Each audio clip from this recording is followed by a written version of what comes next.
gotta be careful. I gotta be very careful. Who the hell is he? It's not who. It's what. Rest Stop 2 is much more of a ghost story than Rest Stop 1. We get to the meat of who these people are. It takes the mythology from the first one and adds and just expands upon it. It's about what comes back to haunt you.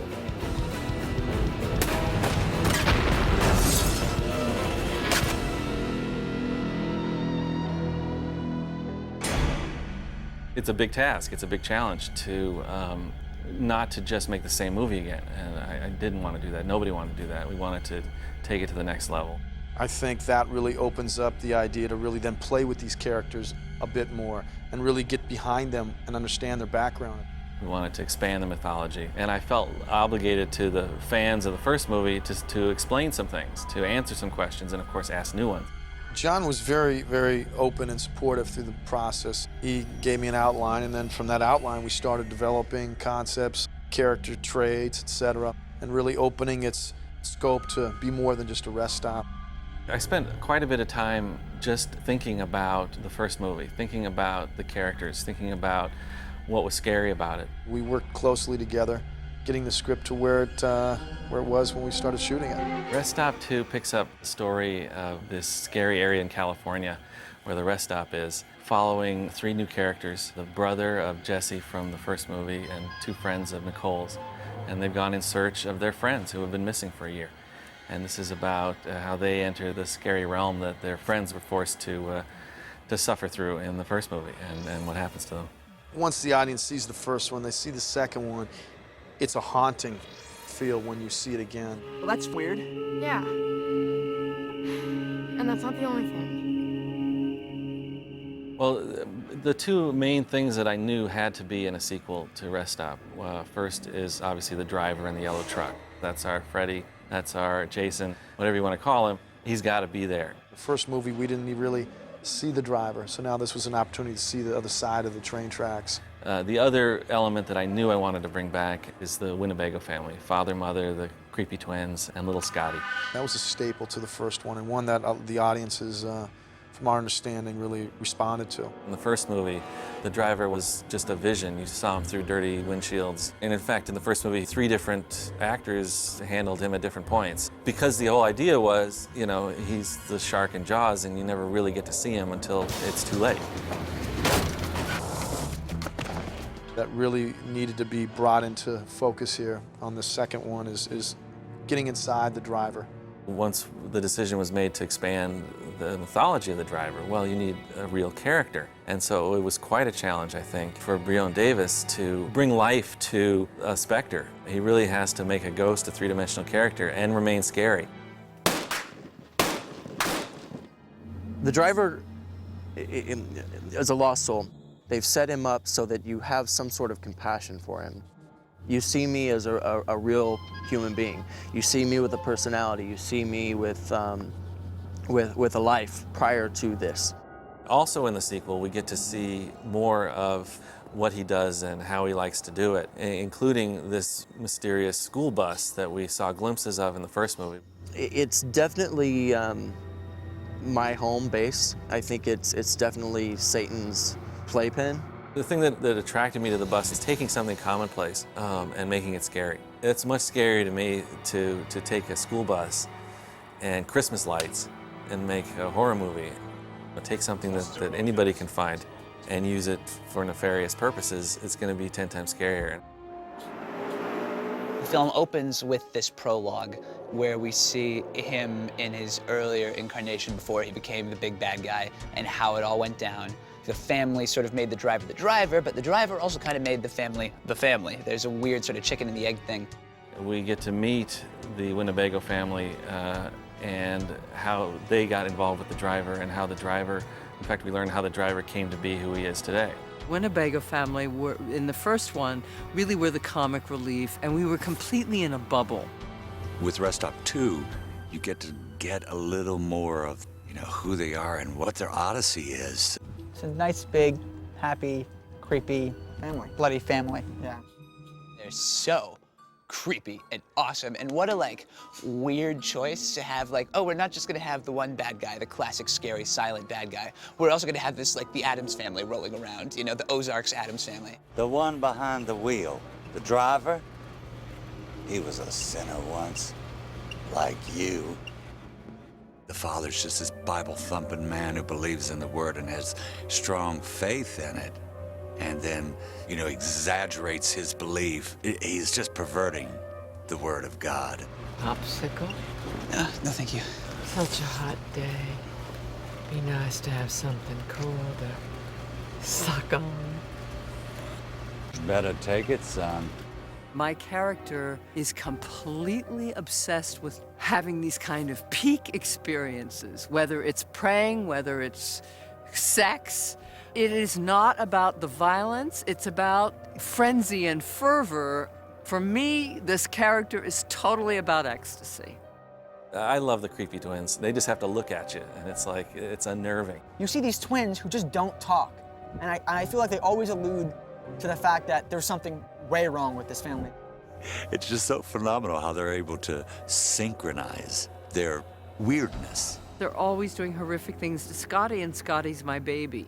They just terrorized me in every way, and so that my relationship with them is just horrible. We have to do so many horrible things to him. We had to throw him in a fire last movie, trip him. You know, we're always so mean to him. Scotty is the youngest son of the Winnebago family. He's all there inside, but he can't get it out. Scotty's just obsessed with his little camera, and I let him do what he wants to do because he's been dealt such a bad blow in life. So I love my children, though. In my eyes, I know something bad is going to happen because I know how horrible my family is, and so I'm in a way trying to warn him. But yet again, I can't talk, so it's a little complicated. And if thy hand causeth thee to fall into sin, cut it off!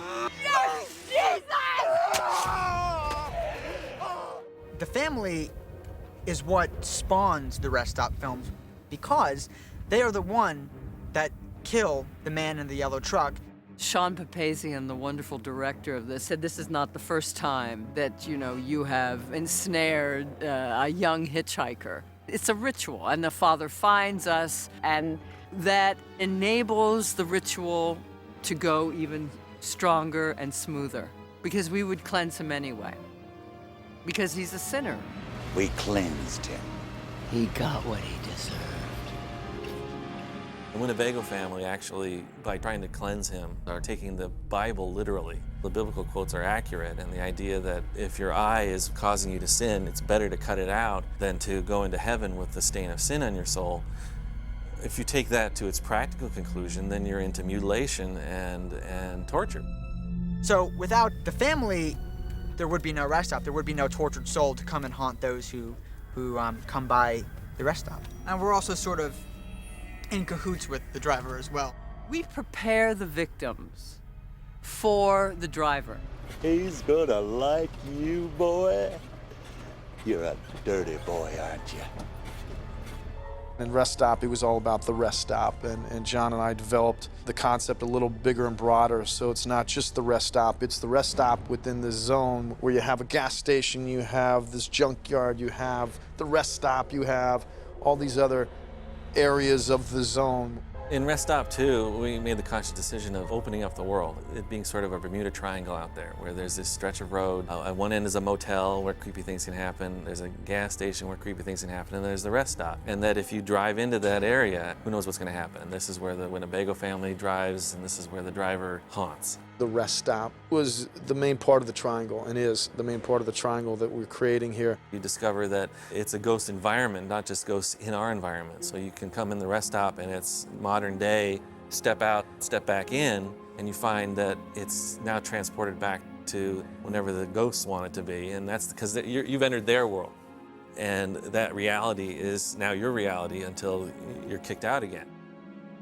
It is a ghost movie, but you, the audience, are learning about it as much as the characters are learning about it. and they're discovering it at the same time. Jared?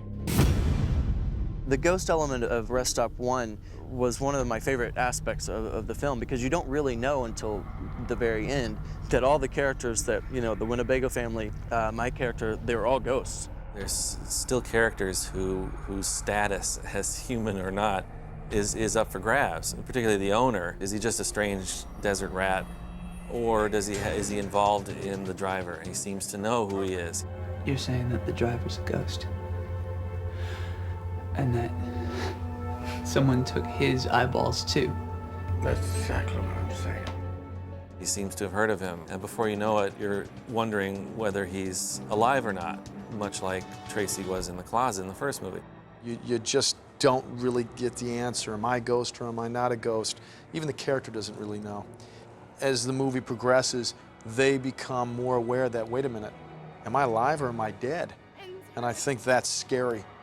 The whole Jared sex scene with Nicole, the audience knows she's dead. And so it's when will he find out, and how is he going to find out, and how far will they go? Realizing that the whole town is a town full of ghosts, it's cool. That's like classic, you know, horror short story kind of stuff. We're seeing ghosts. Why is that so hard to believe? Yeah, like a ghost bathroom? Jared, all I can do is believe what I saw. Wanted to keep the ambiguity alive, so hopefully that gives the audience something to want to continue to explore the world of the Rest Stop. I think that they're upping the ante a great deal with this second one, and I think the story structure is stronger. I think the character development is stronger.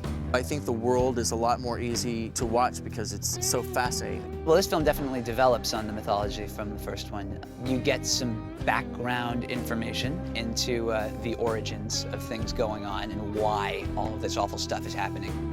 I think that we do a good job in this movie of bringing them into the Bermuda Triangle, and they'll have a scary good time. And so, you know, I hope that people want to see more after this, because there's plenty more stories out there.